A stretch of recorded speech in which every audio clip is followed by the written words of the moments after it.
Hi friends. तो बंधुरा आज के आबार एक नतून भिडियो निये चले एलाम। तो आज के श्रीकृष्ण साउंडे 16 माल नवस्थाय जाच्छे। राखाल राजा पुजो उपलक्षे मालटा बाजबे। तो माल लोड होच्छे, तो देखे नाओ।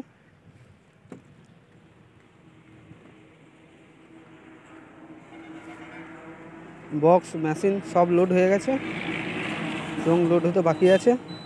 तो बंधुरा नवस्थाय स्टैंड बसे बाजबे।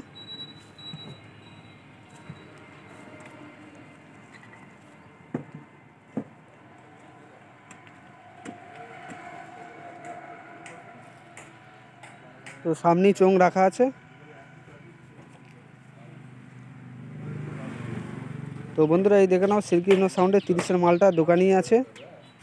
যদি কেউ ভাড়া করতে চাও যোগাযোগ করে নিও, আমি কন্টাক্ট নাম্বার দিয়ে দেবো, কন্টাক্ট করে তোমরা যোগাযোগ করে নিও। তো বন্ধুরা মাল লোড করা কমপ্লিট হয়ে গেছে। তো নবস্থায় এবার বেরিয়ে যাবে। তো আরও একটি ভিডিও নিয়ে সন্ধ্যার দিকে আসছি। তো বন্ধুরা ভিডিওটা যদি ভালো লেগে থাকে তোমাদের, তো লাইক কমেন্ট শেয়ার করে দিও।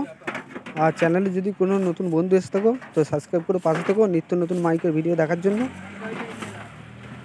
তো খুব তাড়াতাড়ি আরও একটি ভিডিও নিয়ে হাজির হচ্ছি।